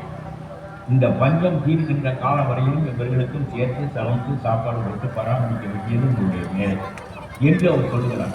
சில நாட்களில் மழை வந்து அத்தகைய நிலை ஏற்படவில்லை என்றாலும் கூட உமர் போல ஒரு ஆட்சியாளர், காந்தியிடம் கேட்டார்கள் ஒரு ஆட்சி எப்படி இருக்க வேண்டும், உமருடைய ஆட்சி போல் இருக்க வேண்டும் என்று காந்தி சொன்னார். அவ்வளவு சிறப்பான ஆட்சியாளர்கள் 4 கலிஃபாக்களும், அபூபக்கரும் சரி, இவரும் சரி, அலியும் சரி, அத்தனை சிறப்பான கலிஃபாக்கள். அவர்களெல்லாம் நேரடியாக நபிகளால் பயிற்றுவிக்கப்பட்டவர்கள். காந்தியால் பயிற்றுவிக்கப்பட்டவர்கள் இந்த நாட்டை 30 ஆண்டுகள் ஆண்டார்கள். லஞ்சம் இருந்ததா? நேரு ஆண்டார், வல்லபாய் பட்டேல் ஆண்டார், இது மாதிரி காமராஜர் ஆண்டார், ராமஜாஜி ஆண்டார். லஞ்சம் இருந்ததா? காந்தியால் நேரடியாக பயிற்றுவிக்கப்பட்டவர்கள். அதுபோல முகமது நபியால் நேரடியாக பயிற்றுவிக்கப்பட்ட 4 கலிஃபாக்கள் மட்டும்தான் அமைந்தார்கள். அதற்கு பிறகு எல்லாமே தலைகளாக எல்லா நாடுகளிலும் போல் மாறியது என்பது வேறு. ஆனால் சொல்லுகிறேன், ஒரு மதத்தை கட்டமைத்து ஒரு சமூகத்தை கட்டமைத்து யாராவது சிரிப்பார்களா? 2 கட்டளை, 2 தூண், குர்ஆனுடைய 2 தூண். தொழுகை குறித்தது, நாம் உம்மாவாக ஆவது குறித்தது. ஒன்று ஏழைகளுக்கான ஜக்காத் குறித்தது. இப்படி நீங்கள் எல்லாவற்றையும் பார்த்தால் ஒவ்வொன்றையும் ஒரு பெரிய காரணத்தோடு திட்டமிட்டு தனிப்பெரும் சமூகமாக பிற சமூகங்களிலிருந்து வேறுபட்ட சமூகமாக இதை உருவாக்கி இருக்கிறார் அல்லாஹ், அதை வடிவமைத்திருக்கிறார் நபிகள். ரொம்ப இந்த குர்ஆன் வந்து நம்முடைய நபிகளால் ஓதப்பட்டதில்லை, அல்லாஹ்வால் சொல்லப்பட்டு நபிகளின் வழியாக வெளிப்பட்டது. வானவர் தலைவனின் வழியாக வகையாக இறங்கி வெளிப்பட்டது. அதனால இது அல்லாஹ்வின் சொல், அதனால இது மாற்றத்துக்குரியது. அல்லாஹ் எந்த மொழியில் இதை இறக்கினானோ அந்த மொழியை படிப்பது உங்களுக்கு கட்டாயமாக இருக்கும். சித்துவமோ அல்லது எந்த மதங்களோ அவரவர் நாட்டில் உள்ள மொழிகளில் மொழிபெயர்த்து அவற்றை எல்லாம் படித்துக் கொள்வதற்கான வாய்ப்பை தந்திருக்கிறது. இஸ்லாத்துக்கு அந்த வாய்ப்பில்லை. சீனனாக இருந்தாலும் ஊதுமரத்தை சேர்ந்தவராக இருந்தாலும் அரபி வழியாகத்தான் நீங்கள் குர்ஆனை படித்தார்கள். ஏனென்றால் அல்லாஹ்வுடைய சொல்லில் எந்த சொல்லும் மாறிவிடுவார்கள், மொழிபெயர்ப்பாளர்கள் மாற்றி விடுவார்கள் என்பதற்காக ஏற்படுத்தப்பட்டது. நபிகள் நாயகன் காலத்திலே ஹதீஸ் என்று சொல்லப்படுகின்ற அவருடைய வாழ்க்கை முறையை பதிவு செய்தார்கள். கொஞ்ச காலம் கழித்த பிறகு நபிகளுக்கு தெரிய வந்தது. என்ன செய்கிறீர்கள் என்றால், நபிகள் எப்படி மனைவியோடு வாழ்வார், எப்படி மக்களோடு பேசுவார், என்ன விதமாக போதிப்பார் என்பதெல்லாம் ஹதீஸிலே பதிவு செய்யப்பட்டது. கோபம் வந்துவிட்டது நபிகளுக்கு. அல்லாஹ்வினுடைய சொல் ஒன்றுதான் பதிவு செய்யப்படவில்லை, நபியாக இறங்குகின்ற ஒன்று மட்டும்தான் பதிவு செய்யப்படவில்லை, வேறு எதுவும் பதிவு செய்யப்படக்கூடாது. நபிகள் சொன்னது எது, அல்லாஹ் சொன்னது எது என்று வேறுபாடு தெரியாமல் போய்விடுவதை விட இந்த ஹதீஸே இல்லாமல் போய்விடுவது நல்லது என்று சொல்லிவிட்டார். அதனாலே இந்த ஹதீஸ் அதோடு பதிவு செய்வது நிறுத்தப்பட்டது. பின்னால் ஆயிஷா போன்றவர்களும் மற்றவர்களும் நபிகளின் காலத்திற்கு பின்னால் பதிவு செய்ததுதான் இன்றைக்கு ஹதீஸாக இருக்கின்றன தவிர அவ்வளவு ரொம்ப கடுமையானவர் நபிகள். அல்லாஹ் சொன்னது முக்கியமா, நான் எப்படி சொன்னேன், என்ன பேசினேன் என்பது முக்கியமா என்று கேட்கிறார். அவ்வளவு ரொம்ப சிறப்பாக வடிவமைக்கப்பட்ட சமயம் எல்லாவற்றிலும் உங்களுக்கு கேடு வருகிறது. இந்த கேட்டை நான் உங்களுக்கு சொல்லுகிறேன், அதிலிருந்து இதை சொல்லுகிறேன். உமரு புலவர் சீனா புராணம் என்ற ஒரு நூல் எழுதியிருக்கிறார். நீங்கள் யாருமே அதை படித்தது. மதரசாவில் நீங்கள் அரபு சொல்லிக் கொடுக்குறீங்களே, அதை 1 மணி நேரம் சொல்லுங்கள். அரை மணி நேரம் இந்த உமரு புலவர் எழுதிய சீனா புராணத்தை, அது உங்களுக்காக எழுதிய ஒரு முஸ்லீம் எழுதிய புராணம். சீராப்புரம். உமர் புலவர் 500 ஆண்டுகளுக்கு முன்பு திருநெல்வேலியிலே வாழ்ந்தவர். நம்ம கீழக்கரை கீழக்காரி அவருடைய ஆசிரியரின் பேரில் அந்த நூலை எழுதினார். நான் அந்த சீராப்புரம் முழுவதும் படித்திருக்கேன். ரொம்ப தமிழ் முறைப்படி தமிழ் ஓசைப்படி எழுதப்பட்ட மிகச்சிறப்பான நூல் நபிகளின் வாழ்க்கையை பற்றி. அந்த நூலிலே எப்படி இஸ்லாம் இறங்குகிறது என்பதை பற்றி ஒரு பாட்டு இருக்கிறது. அதை மட்டும் சொல்லிவிட்டு வேறு பிரச்சனையை பற்றி நான் பேச வேண்டும் என்று சொல்கிறேன். 40 வயது வரையிலும் ஏறத்தாழ நபிகள் நாயகம் கதீஜாவோடு வாழ்கிறார். அப்படியே அமைதியாக வாழ்ந்து கொண்டிருக்கிறாரே தவிர ஒரு மாற்றமும் இல்லை. ஒரு முறை ஒரு மலைப்பகுதியில் அவர் இருக்கின்ற போது உடம்பு உயர்கிறது, தர்மாறுகிறார். தனக்கு ஏதோ ஆகிவிட்டது போல வருத்தம் ஏற்படுகிறது. தான் யாராலோ ஆட்கொள்ளப்பட்டிருப்பது போல உணர்கிறார். வகி இறங்கத்தோன்றும் என்ற அடிப்படை. அது எப்படி நடந்தது என்பதை உணர்வு புலவர் பேசுகிறார். அல்லாஹ் நபிகளை தேர்வு செய்துவிட்டார். தன்னுடைய கருவியாக இஸ்லாத்தை உலகத்திற்கு கற்பிப்பதற்கு, இஸ்லாம் சமயத்தை கட்டுவதற்கு நபிகளை கருவியாக கையில் விட்டு விட்டார் அல்லாஹ். அது அல்லாஹ் முடிவு செய்யும். அது நபிகளுக்கு தெரியாது. நபிகளிடம் அந்த வானவர் தூதரின் வழியாக அல்லாஹ் பேசுகிறார். வானவர் தூதன் இடையிலே இருக்கும், அவ்வளவுதான். ஓதும் அப்படின்னு சொல்வது நபிகளை பார்த்து ஓது,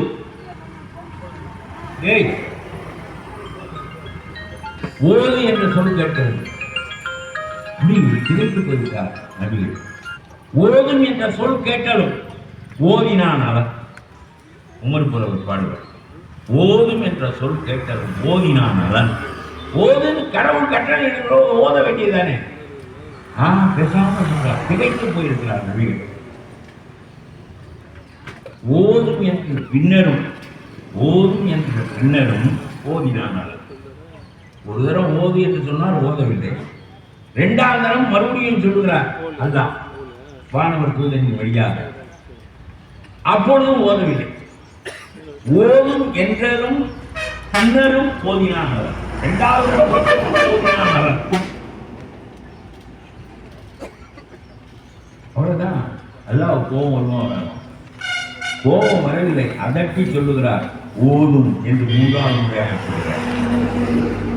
ஓதும் என்றதும் ஓதினான் அவர். மறுத்தும் ஓதும் என்று உரைத்துக. 3வது தடவை சொல்றார். இன்னும் பெரிய கோபம் நபிகள் பயப்படுறார். மறுத்தும் ஓதும் ஒன்று உரைக்கிற மறுத்தனன் மறுத்து. இப்பதான் இதுல வாய் மூணு நபிகள் பேசுகிறார். ஓதுன்னா நான் என்ன ஓதுனேன், எனக்கு என்ன தெரியும், சும்மா ஓதுன்னு மறுக்கிறார். ஓத தெரியாதே இறங்கி பேசுகிறார். முதலில் ஓது என்று சொன்னபோது மறுத்து விட்டார். எனக்கு ஓத தெரியாது, என்னை குறித்து ஓது என்று சொன்னால் எப்படி முடியும் என்று சொல்லிவிட்டார். 2ஆம் தரம் சொன்ன போது கொஞ்சம் 3ஆம் தரம் கோபம் இருந்தது. அல்லாஹ் கடுமையாக சொல்லுகிறார். அப்பொழுது நபிகள் அஞ்சி இறங்கி இறைவனிடம் ஒரு தயவான குரலில் பேசுகிறார். எனக்கு எதுவும் தெரியாதே, ஓது என்றால் மறுத்தும் ஓதும் என்று உரைக்கிற மறுத்தனன் மறுத்து என்று சொல்லி எளியன் என்று இருக்க ஓதுவது எவை? நான் எளியவை, அறியாதவன். ஓதுவது எவை? ஓது என்றால் எதை ஓதுவது? அப்பொழுது அல்லாஹ் சொல்லுகிறான். அளவிலா அன்புடையும் நிகரிலா அருளுடையும் ஆகிய அல்லாஹ் கிடையாது. அப்புறம் மடமட வந்து வைக்கிறது. வாழ்நாள் முழுவதும் வகி இறங்கியது. அதுதான் நம்முடைய திருக்குறள். உலகத்தினுடைய எல்லாவற்றுக்குமான தீர்வுகள், எல்லாவற்றுக்குமான விடைகள் அந்த குரானில் இருக்கின்றன என்பதுதான் முக்கியமானது. அது சென்னியில் பூத்த மலர். குறைசிகள் இவர் மீது போர் தொடுக்கிறார்கள், ஊரை விட்டு விரட்டுகிறார்கள், ஊரை விட்டு ஓடுகிறார்கள். அப்படி ஒரு ஓடிய ஆண்டு புனிதமான ஆண்டாக உங்களுடைய ஹிஜ்ரா ஆண்டாக இன்றைக்கு நடைபெற்றிருக்கிறது.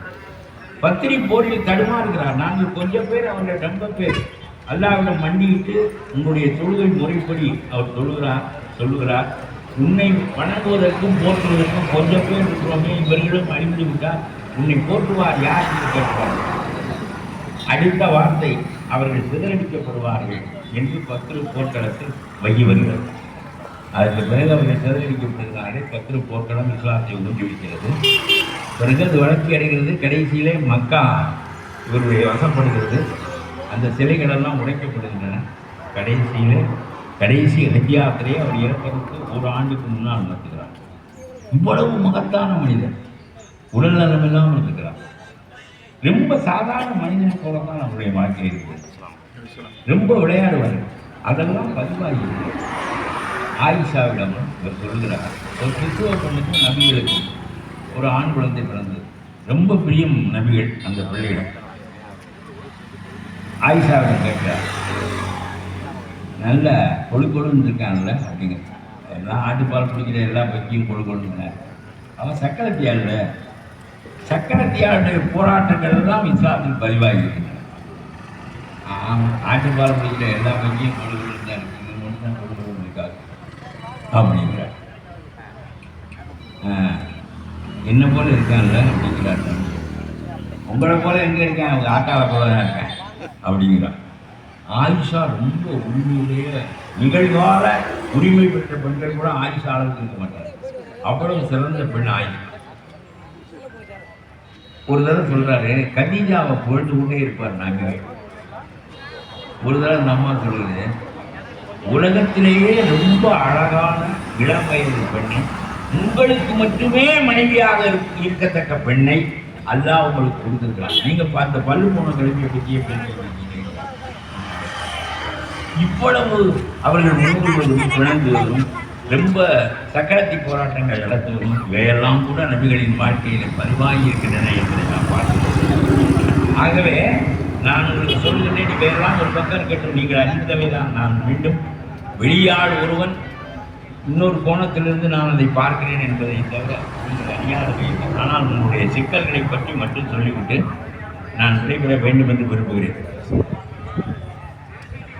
தலாக்குக்கு எதிராக ஒரு சட்டம் செய்யப்பட்டது. தலாக் என்பது இஸ்லாமிய முறை. ஒரு முறை தலாக் சொன்னால் அதுக்கு உயிர் கிடையாது. இரண்டாவது முறை தலாக் சொல்லிவிட்டு அது தொடராவிட்டால் அதற்கும் உயிர் கிடையாது. மூன்றாவது முறை தலாக் சொல்லிவிட்டால் பிறகு அந்த தலாக்கை அல்லாமல் என்று கூட மாற்றி அமைக்க முடியாது என்று இஸ்லாம். மூன்றாவது முறை ஒரு சொல்லிவிட்டால் அதற்கு பிறகு இக்காலத்தில் அவளை பராமரித்து அவளுக்கு கருவிழா இருக்கிறதா இல்லையா இதெல்லாம் பார்த்து அவளை அனுப்பி வைக்க, மகளை கொடுத்து அனுப்பி வைக்க கடமை மாட்டாங்க. தவிர செய்யாமல் சொல்லிவிட்டு எங்களுக்கு போய் 2 நாள் 3 நாள் கொடுத்து நபிகள் ரொம்ப கடுமையாக இருக்கு. இதைத்தான் இந்திய பாராளுமன்றத்தில் அமித்ஷாவுடைய கேள்வியாக பாருங்கள். ஏதோ ஒருத்தர் வாய்ப்பு சொல்லிட்டான், அதனால அவன் உணர்ந்துட்டான். திரும்ப வா அப்படின்னு கூப்பிட்டான். இதுல என்ன நட்டம் அவருக்கு நபிகளை புரிந்து கொள்ள முடியாது.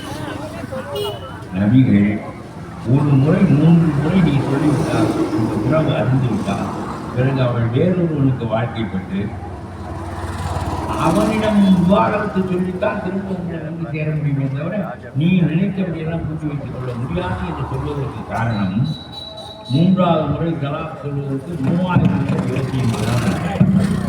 3000 முறை யோசி சொல்லிவிட்டால் அவள் போய்விடுவாள். திரும்ப அவளை அடைய முடியாது. அவள் வேறொருவனுக்கு வாழ்க்கைப்பட்டு திரும்ப வர வேண்டும் என்பது நடக்கக்கூடிய காரியம் இல்லை. அங்கேயே வாழ்ந்து விடுவாள்.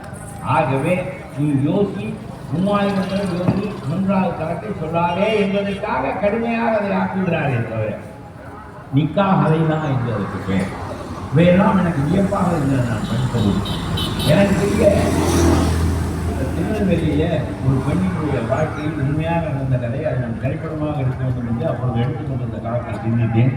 எல்லாரும் என்னை பயந்து கொடுப்பார்கள், நீ வெளியாடு, நீ எதையாவது பண்ணி அப்புறம் பூரா உறவலையை அறுத்துருவாங்க, அந்த வேலையெல்லாம் வச்சுக்காத அப்படின்னு நான் பயந்து கொடுத்துருக்கேன். அருமையான கதை, அது உண்மையாக நடந்த கதை. திருநெல்வேலியில் ஒரு பெண் இருந்தான், நூர்ஜஹானை போல அழகான.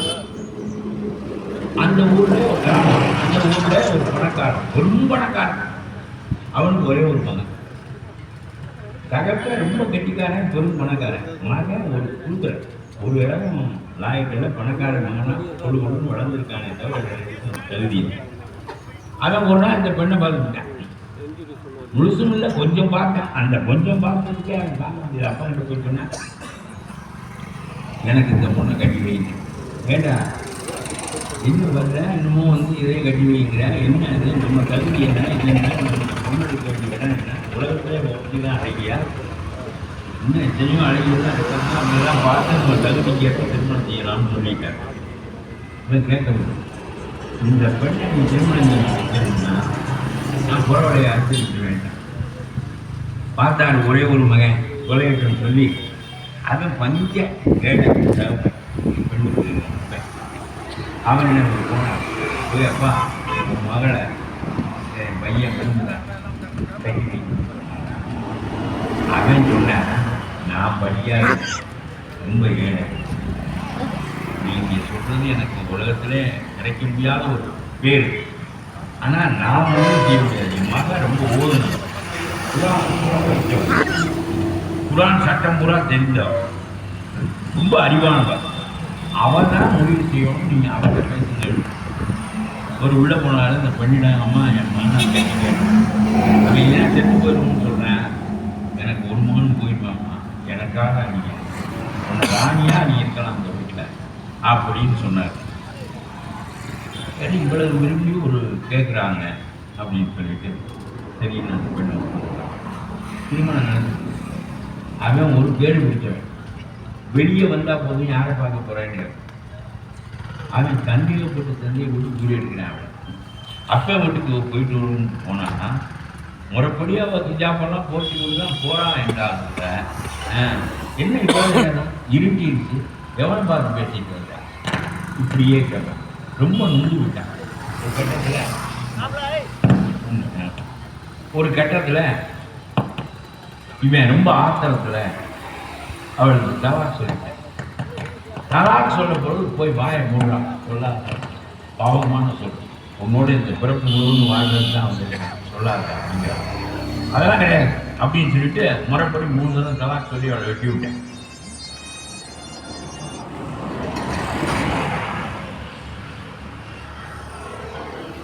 வெட்டி விட்டோடனே இவன் தாய் வீட்டுக்கு போயிட்டான், தகப்பன்கிட்ட வாழ்றதுக்கு போயிட்டான். ஒரு மாதம் ஆச்சு, அவளை விட்டு வேணாலும் புரிஞ்சிருக்க முடியாது. அதனால என்ன பண்ண, திரும்ப போனேன்.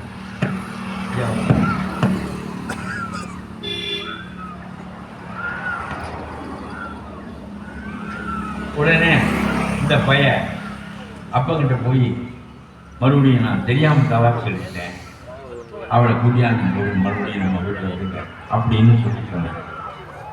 அவர் சொன்னார், இந்த வயதில் நான் செய்ய முடியாது, கடவுள் உனக்கு கொடுத்த தட்டை போ, நான் வரமாட்டேன். இவனே நேர மாமனார் பொண்ணை அனுப்பி வைக்க தெரியாமல் சொல்லிட்டு, அதெல்லாம் தெரியாமங்கிறது இஸ்லாத்தில் கிடையாது. பொண்ணை பார்த்து கேள், அவள் தான் படித்தவன், எனக்கு தெரியாது. அங்கே போய் சொன்னோம்னா அவள் சொல்கிறா, நம்முடைய மார்க்கத்தில் வேறொருவனை மணந்து பிறகு மனமுறிவு செய்து கொண்டுதான் மீண்டும் நம்ம வாழ முடியாது தவிர நேரடியாக இந்த வாழ முடியாது என்று நம்முடைய மார்க்கத்தில் சட்டம் இருக்கிறது தெரியுமா என்று கேட்டார். ஐயோ அப்படி வேறு சட்டம் இருக்கா அப்படின்னு இவன் ஒன்றையும் படித்ததில் மாடு மாதிரி வாழ்ந்தவன். அப்புறம் உடனே என்ன செய்யறேன், சரி ஒன்று செய்யும், நானே ஒரு மாப்பிள்ளை பார்த்து உனக்கு கட்டி வைக்கிறேன். இதே போல ஐடியா அந்த ஊரில் இருக்கிற மாப்பிள்ளைலாம் பார்க்குறேன். ஏன் இன்னொரு 10 நாளில் செத்து போயிடுவாங்க, அந்த மாதிரி ஒரு கல்வி. அவன் இள வயசாள் தான், காசனவன். அவன் இன்னொரு 10-15 நாளில் அவன் செத்து போயிடுவான். அவ்வளோ மோசமான நிலையில் இருக்கு. அவங்ககிட்ட போய் இந்த பொண்ணை நீ கட்டிக்க, ஒன்று நீ செத்து போயிட்டாலும் அந்த பொண்ணு என்கிட்ட வந்துடுவான், இல்லை நீ தலாக் சொன்னீங்கன்னாலும் வந்துடுவான். நான் உனக்கு இப்போவே ஒரு வீடு எழுதிட்டு வந்தேன், அந்த வீட்டுக்கு போய் இந்த ஓரக்குளத்தில் இருக்க அந்த பங்களாவுக்கு போய் இப்போவே எழுதிட்டு வந்தேன். அவளை கட்டிக்கிறேன், நீ போட்டு நான் பார்த்துக்கிறேன். சரி நீ இந்த பெண்ணிடம் சொன்னேன், அவள் கட்டிக்கிட்டான். 2 பேரும் ஒரு மாதத்துக்குள்ள போயிடுவேன் அப்படின்னு கருதிக்கிறேன் இருக்கேன். அவள் ரொம்ப உத்தமமான பெண்ணு, வாழுகின்ற கணவனுக்கு விசுவாசமானவன். அதனால காச நோயாளி எப்பவுமே ஆஸ்பத்திரிக்கு போயிட்டான். ஆஸ்பத்திரிக்கு போய் வைத்தியம் பார்க்க சொல்லி மருந்தெல்லாம் வாங்கிட்டு அவனுக்கு நேரப்படி மருந்தெல்லாம் கொடுத்து அவனுக்கு வேண்டிய பணிகளை அவன் ஒரு 15 நாளில் கொஞ்சம் அப்படி இருமுறையெல்லாம் குறைஞ்சிச்சு. கடைசியில் ஒரு மாதம் ஆணுச்சு. 1 மாதம் ஆன உடனே அந்த பழைய ஆளுக்கான தலாக் சொன்னேன் பணக்காரன் அவன் வந்தேன் பார்க்குறது நேரம் போயிருக்கேன் என்ன போகாமல் இருக்கேன் அப்படின்னு சொல்லிட்டு நேரம் வந்தேன். வந்து என்ன எப்படி இருக்கேன் ரொம்ப மோசமாக போச்சா அப்படின்னு கேட்டுக்கிட்டே உள்ளே வந்தேன். அவன் பாயில் எழுந்திரிச்சுட்டாங்க. என்னடா படுத்து கிடந்தவன் பாயில் எழுந்திரிச்சு உட்காந்துருக்கானே அப்படின்னு ஒன்றும் புரியலை. அதுக்கப்புறம் சரி இது காசு நோயில் எப்போலாம் தப்பிக்கவும் முடியாது, இன்னொரு 15 நாள் சின்ன வருமா போனேன். இவன் மருந்து மாத்திரையெல்லாம் கொடுத்து அவனை தயார் பண்ணி அடுத்ததெல்லாம் வந்தேன். முதல்ல உட்கார்ந்துருந்தேன், இப்போ நிற்கிறேன். ஆகா என்னடா போராடாட்டிவன் காக மாட்டான் போல தேங்கி பயந்துட்டேன். அதுக்கப்புறம் 1 மாதத்துக்கு வந்தேன். இவன் வீதியில் நினைக்க அவளை கூட்டி நடந்து போகிறேன். ஐயோ என்னன்னு முடிவு போய் கேட்குறேன். நின்ன மறுபடியும் வரேன். அவன் தான் எனக்கு கடமை, அவனை காப்பாற்ற வேண்டிய இந்த கடமை அவனை காப்பாற்ற வச்சுருக்கேன். அவங்களெல்லாம் வாழ போகிறேன். சரி இவன் போயிட்டு போகிறேன், வீடுவாசலுக்கு ஆசைப்படுறேன் அவனுக்கு சொல்லுவேன். சரி அவங்கள்ட்ட போய் இன்னொரு 2 வீடு எழுதிட்டாரு. உனக்கு வேண்டியதெல்லாம் முடியல, நீ தான் சொல்லணும். அவன் சொன்னேன், சாக போனவனை எழுப்பி உயிர்ப்பிச்சு வச்சுருக்கா, இந்த பொண்டாட்டியோடு கொஞ்ச காலமாக வாழாமல் நான் இந்த வீட்டை கட்டிக்கணும் என்ன பண்ண போகிறேன், அதனால மன்னிச்சுக்கணும்.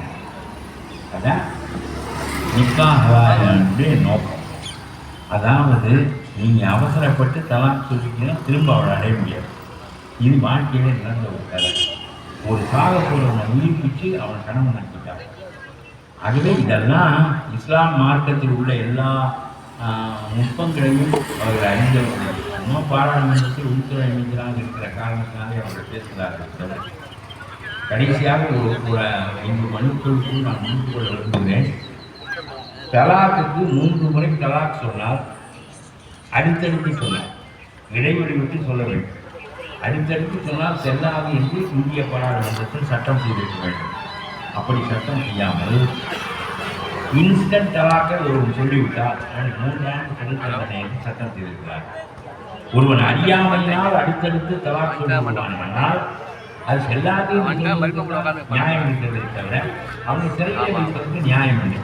3 ஆண்டு சிறையிலே அவனை வைத்தால் இவன் கெடுவான், என்னுடைய வியாபாரம் கெடும், என்னுடைய மக்கள்லாம் தெரிந்து இருப்பார்கள், உன்னுடைய மனைவி புறப்பாடற்கு கொள்கிறார். இது என்ன சட்டம்? இப்படி ஒரு சட்டம் உங்களுக்கு எதிராக கட்சி போட்டு கொண்டிருந்த தலையில் தொங்கிக் கொண்டிருக்கிறது. இப்போதும் இருக்கிறது, நடைமுறையில் இருக்கிறது. மோடி செய்த சட்டம். இதே மாதிரி எல்லா சட்டங்களையும் தலைகளாக ஆக்கி உங்களை இந்த சரியத் சட்டத்திலிருந்து உங்களை வெளியே கொண்டு வந்து இந்திய சட்டம் என்ற பொதுமை சட்டம், அதாவது யூனிவர்சல் யூனிஃபார்ம் சிவில் கோட் என்பதற்கு உங்களை ஆட்படுத்த வேண்டும் என்று இந்த அரசாங்கம் நினைக்கிறது. ஒன்றே ஒன்று மட்டும் சொல்கிறேன், நீங்கள் சரியத் சட்டத்தை இழந்துவிட்டால் முஸ்லீம்களாக இருக்க மாட்டீர்கள். ஏனென்றால் சீனனுக்கும் பொருந்தும், நோமங்களுக்கும் பொருந்தும், இந்தோனேசியனுக்கும் பொருந்தும். ஒரே வாழ்க்கை முறையை நபி உண்டாக்கி இருக்கிறார். நீங்கள் எப்படி கையெழுத வேண்டும், எப்படி உணவு கழுவ வேண்டும், எப்படி எழுதி செய்ய வேண்டும், எப்படி தொட வேண்டும், எப்படி நபிகள் நாயகம் எப்படி புரிந்தாரோ, எப்படி இருக்கினாரோ, எப்படி மண்டியிட்டு நெற்றி தலையில் பட தொழுதாரோ அதே முறையை பூமங்கலத்திலும் செய்கிறீர்கள். எந்த ஒன்றிலும் மாறுதலை இஸ்லாம் ஒத்துக்கொள்ளவே இல்லை. எல்லா மதங்களும் மாறுதலுக்கு உள்ளாகும், இஸ்லாம் மாறுதலுக்கு கூட. அது அல்லாஹ்வின் பார்த்து எந்த ஒன்றையும் மாற்றுவதற்கு எவனுக்கும் உரிமை கிடையாது. It is unalterable. அதுதான் அதனுடைய அடிப்படை. ஆகவே நாசமாக்கி விட்டார்கள். உங்களுடைய பாபர் மசூதியை இடித்தார்கள், அதில் ராமர் கோவிலை கட்டினார்கள். ஆனால் ரொம்ப எனக்கு வருத்தம் என்னவென்றால், பாபர் மசூதியை இடித்திட்டு சுப்ரீம் கோர்ட் சொன்னது 5 ஏக்கர் நிலம் அவர்களுக்கு கொடுத்துள்ளது, புது மசூதி கட்டிக் கொள்வது, பள்ளிவாசல் கட்டிக் கொள்வது. ஆமாம் என்று உங்களுடைய ஆற்றல் வாங்கிக் கொண்டார்கள். நான் இந்த புத்தகத்தை ரொம்ப கடுமையாக வெளியிட்டேன். கூட என்னுடைய பழைய பாபர் மசூதி என்பது வரலாற்று சின்னம். அதை எப்பொழுது நீ இடித்து விட்டாயோ அதற்கு பிறகு நாங்கள் வானத்தை மேலே வைத்து பூமியை கீழே வைத்து நாங்கள் தரையில் எடுத்து சொல்லுவோம். எங்களுக்கு பள்ளிவாசல் தேவை. நீ என்ன 5 ஏக்கர் கொடுக்குறாய், நாங்கள் என்ன இதை வாங்கி கொள்வது என்று சொல்வதற்கு பதிலாக அந்த 5 ஏக்கரை வாங்கி பெரிய பிரம்மாண்டமான பள்ளிவாசல் கட்டுகிறீர்கள் என்று சொன்னால் வடநாட்டில் இருக்க முஸ்லீம்கள் கட்டுகிறார்கள் என்று சொன்னால் அப்புறம் எப்படி இந்த அரசாங்கத்துக்கு குறைக்கும்? அப்புறம் எப்படி சுப்ரீம் கோர்ட் குறைக்கும்? பாபர் இந்தியா விடுதலைகிற போது எவை எவை எப்படி இருக்கிறவோ அவை அவை அப்படியே இருக்கும் என்பதுதான் நேரு காலத்து சட்டம். பாபர் மசூதி கோயிலை இடித்து கட்டப்பட்டதா இல்லையா என்ற பாரதத்திற்குள் போகக்கூடாது என்பதற்காகத்தான் இந்தியா விடுதலை அடைந்த போது பள்ளிவாசலாக இருக்கிற பள்ளிவாசலாக இருக்க வேண்டும், கோயிலாக இருந்தால் கோயிலாக இருக்க வேண்டும் என்று இந்திய அரசாங்கம் வரையறுத்தது. மீறி முடித்து விட்டார்கள் என்னுடைய பள்ளிவாசலை. இதை விட பெரிய கொடுமை சொல்லுகிறேன். காஷ்மீரை 3 சுக்காக உடைத்து ஒன்றுமில்லாமல் செய்துவிட்டார். நான் சொல்லுகிறேன் என்று நீங்கள் வருத்தப்படக்கூடாது. ஷேக் அப்துல்லா போன்ற ஒரு சிங்கம் அந்த காஷ்மீரை உருவாக்கியது. உலகத்தில் எவனால் சொல்ல முடியுமா? பாகிஸ்தானில் இருக்க ஒரு நேரம் பாகிஸ்தானில் உள்ள கே காஷ்மீர், பி என்பது பஞ்சாப், எஸ் என்பது சிந்து, கே என்பது காஷ்மீர். பாகிஸ்தான் அந்த பக்கம் கொண்டு போகாமல் ஷேக் அப்துல்லா இந்த பக்கம் கொண்டு வந்துவிட்டார். கொண்டு வருகிறது ஜின்னா மட்டும் ஒன்று சொன்னார். காந்தி, ஜின்னா, நேரு, பட்டேல் 4 பேர் பேசினார். பேசுகிறது சொன்னால் இந்தியாவை உடைக்க வேண்டாம், பாகிஸ்தானை உடைக்க வேண்டாம். ஜின்னா நீங்களே தெரிந்து கொள்ளுங்கள் சொன்னார். சொன்னவுடன் நேருவை பார்க்கிறார் ஜின்னா. நேரு சொல்லுகிறார், பாபுஜி எனக்கு மேயராக இருக்க சொன்னாலும் சேர்மனாக இருக்க சொன்னாலும் இருக்கிறேன்.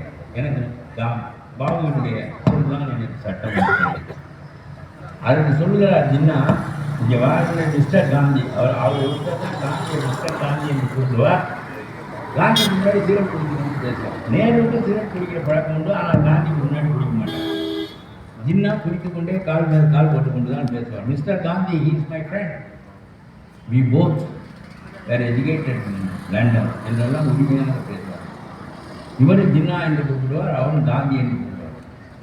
அப்பொழுது ஜின்னா சொல்லுகிறார், பாகிஸ்தான் உடனே சேர வேண்டும். ஏனென்றால் உங்களுடைய உணவு முறை வேறு, உடைமுறை வேறு, வாழ்க்கை முறை வேறு, பழக்க வழக்கங்கள் வேறு. எங்களை ஆழ்வது சரிய சட்டம், உங்களை ஆழ்வது பாராளுமன்ற சட்டம். ஆகவே எங்களுக்கு பாராளுமன்றம் தான் 2வது, சரியத்தான் முதலாவது. முதலிலே உங்களுடைய நாட்டிலே சரிய சட்டத்தை ஒழித்திருக்கிறீர்கள். பாராளுமன்றத்தில் பெரும்பான்மை. காந்தி சொல்கிறார், பாராளுமன்றத்தில் ஜனநாயகம் என்பது நல்ல அமைப்பில்லை. அது இங்கே பேசுகிற போது நான் வழியில் வருகிற போது கேட்டேன், நான் பெரும்பான்மை அல்ல என்று ஒரு பெரியவர் பேசுகிறேன். பெரும்பான்மை பாராளுமன்ற பெரும்பான்மை வாக்குகள் உங்களுக்கு எதிராக போடப்பட்ட காரணத்தினால்தான் உங்களுடைய சட்டங்கள் எல்லாம் முடக்கப்படுகின்றன. இது ஜின்னாவுக்கு தெரிந்த காரணத்தினால் சொல்கிறார், ஜனநாயகம் நல்ல அமைப்பு முறை இல்லை. ஆகவே அதில் நீங்கள் கூடுதலான பேர் ஒன்றுக்கூடி எங்களுடைய எல்லா சட்டத்தையும் ஒழிக்கொள்கிறீர்கள். பிறகு நாங்கள் இந்த நாட்டில் 2ஆம் தர குடிமக்களாக வாழ வேண்டிய நிலை ஏற்படும். ஆகவே அடர்ந்து இருக்கிற பகுதிகளிலும் நாங்கள் தனியாக ஆகிவிடுவோம். ஆகி இல்லை இருக்கிறால் தடுப்புகள் ஏற்பாடு செய்யலாம். ஒரு தடுப்பும் இந்த காலம் வரையும் செல்ல முடியாது. உங்களுக்கு செல்வாக்கு இந்த காலத்துக்கு வேறு ஒரு ஆட்கள் ஆட்சி வருவாங்க. அவரை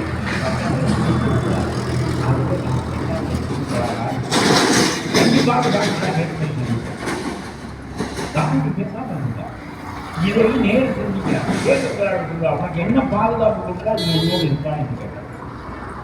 பாராளுமன்றம் எந்த சட்டம் வேண்டுமானாலும் செய்யலாம், எங்களுடைய சட்டங்களை போக்கி விடலாம் என்று இருக்கிற காரணத்தினாலே தான் நாங்கள் முழு சேர்ந்திருக்க முடியும் என்று ஜின்னா சொன்னார். இப்பொழுது பாராளுமன்றம் எந்த சட்டம் போட்டாலும் எங்களுடைய சட்டமன்றத்தில் நாங்கள் ஏற்றுக்கொண்டால் மட்டுமே அது சட்டமாகும் என்ற உறுதியை நீங்கள் எங்களுக்கு தந்தால் என்ன அருமையான. எந்த சட்டத்தை பாராளுமன்றம் போட்டாலும், எந்த பெரும்பான்மை போட்டாலும் அந்த சட்டத்தை காஷ்மீர் சட்டமன்றம் நாங்கள் ஏற்றுக்கொள்கிறோம் என்று சொன்னால்தான் அது சட்டமாகும்.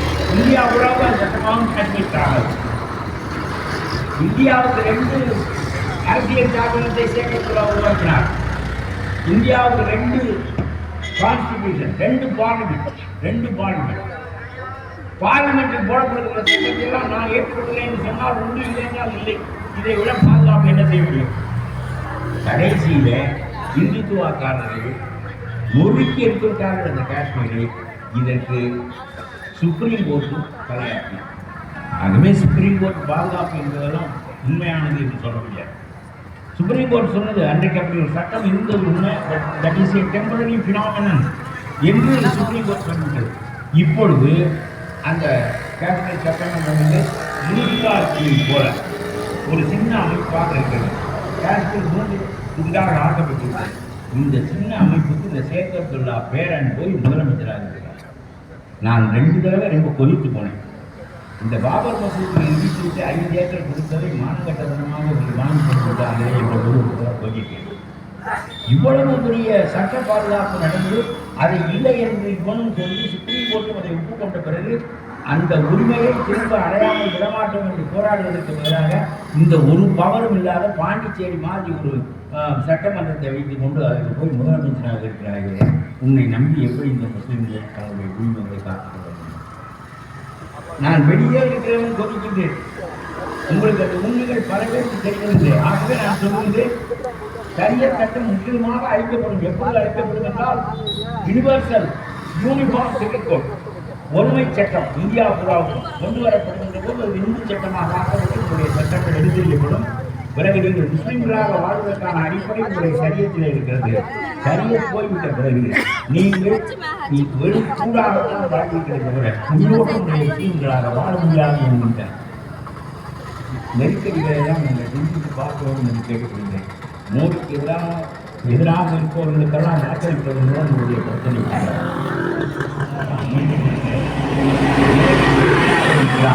இவனுக்கு வாக்களித்து வந்து 8 மணிக்கு இவன் நம்முடைய உரிமையை காத்துக்குவான் என்றால் 10 ஆண்டுகளாக காக்கவில்லை. எத்தனை ஆண்டுகள் ஆனாலும் காக்க முடியாது. அவர்கள் அவருடைய அதிகாரத்தை பயன்படுத்தி ஆண்டு வென்றிருப்பார்கள். மறு தேர்தல் வருகிற போது வருவார்கள். ஆகவே நீங்கள் கண்ணை மூடிக்கொண்டு வாக்களிப்பதன் மூலமாக உங்களுடைய உரிமையை 10 ஆண்டுகளாக பெறுவீர்கள். ஆகவே அரசியல்வாதிகளை சார்ந்தும் உங்களுடைய சொந்த முஸ்லிம்கள் கட்சிகளை சார்ந்தும் இந்த உரிமைகளை திரும்ப பெற முடியவில்லை. நீங்களாகவே திரண்டால்தான் அடைய முடியும். Islam is a self-reliant and self-sufficient community. சிங்களவன் ஆண்டாலும் சீனன் ஆண்டாலும் மோடி ஆண்டாலும் நீங்கள் தன்னிறைவு தற்சார்பு. கடலுக்கு நடுவில் நீங்கள் ஒரு தீ வைப்போர் வாழ முடியும். எவன் ஆண்டாலும் நீங்கள் உங்களுடைய முறைகளிலேயே வாழ முடியும். கோர்ட்டுக்கு நீங்கள் போனால் தானே முத்தலாக் சட்டம் செல்லாது 3 ஆண்டு சிறை என்று சொல்லுவான். கோர்ட்டுக்கு போகாதீர்கள். உங்களுடைய வழிவாசலுடைய பஞ்சாயத்தை செய்து தீர்த்துக் கொள்ளுங்கள். யாருமே கோர்ட்டுக்கு போகக்கூடாது என்று சொல்லுங்கள். அவன் போட்ட சட்டம் செத்து போயிடும். வெறு சட்டத்தை போட்டு நம்புகிற மனிதன் இருந்தால் தானே இந்த சட்டத்துக்கு உயிர் வரும். இவற்றையெல்லாம் நீங்கள் சிந்திக்க வேண்டும் என்று நான் கேட்டுக்கொள்கிறேன். பெரிய அளவாக திறவுங்கள். 80,000 பேர் 80 லட்சம் பேர் நீங்கள் இருக்கிறீர்கள். நீங்கள் திரண்டு ஒரே கருத்து வையுங்கள். நாங்கள் எங்களுடைய சரியத் சட்டத்தின்படி வாழ்வோம். நாங்கள் எங்களுடைய முத்தலாக் முறைப்படி வாழ்வோம். என்ன சட்டம் நீ வைத்தாலும் நாங்கள் கோர்ட்டுக்கு வர மாட்டோம். நீ எப்படி எங்களை பிடித்து வைப்பாய், ஒதுக்கி வைப்பாய், இல்லை எங்களை எப்படி தண்டிப்பாய் என்ற அடிப்படையில் நீங்கள் சிந்தித்து 80 லட்சம் மக்களும் ஒன்றாக திரண்டு போராடுகின்ற முறையும் அரசியல் கட்சிகளை விட்டு விலகி இருந்து போராடுகின்ற முறை உங்களுக்கு வந்தால்தான் உங்களுடைய உரிமையை மீட்டெடுக்கப்படுகின்ற நிலையில் நீங்கள் கூடி நின்றுங்கள். உங்களை பார்த்த ஆந்திராவிலும் மராத்தியவரும் வங்காளத்திலும் எல்லாம் 30 கோடி பேர் நீங்கள் இந்தியாவில் இருக்கிறீர்கள். 30 கோடி பேர் இந்த அரசாங்கத்தை விட்டு நாங்கள் ஒதுங்கி இருப்போம், இந்த சட்டங்களுக்கு கட்டுப்பட மாட்டோம் என்று சொன்னால் ஐநா சபை இங்கே வரும், அமெரிக்கா இங்கே வரும், பிரான்ஸ் வரும், முகமதிய நாடுகள் எல்லாம் வரும், சவுதி அரேபியா வரும், அத்தனை நாடுகள் வரும். 30 கோடி பேரை ஒதுக்கிவிட்டு என்னடா ஜனநாயகம் நடத்துகிறாய் என்று கேட்கும். பிறகு உங்களுடைய உரிமைகள் மீண்டும் பிரித்தெறியப்படாதவாறு, சிதைக்கப்படாதவாறு எல்லா உரிமைகளையும் பெற்று வாழ்கின்ற முறையிலே ஜனநாயகத்தை உண்டாக்கி கொள்ள முடியும். ஆனால் உங்களை சார்ந்து போராடுங்கள். திரும்ப திரும்ப உங்களுக்கு சொல்கிறேன், நீங்கள் தன்னிறைவிக்க முடியும். Self Reliance, self sufficient community. நன்றி.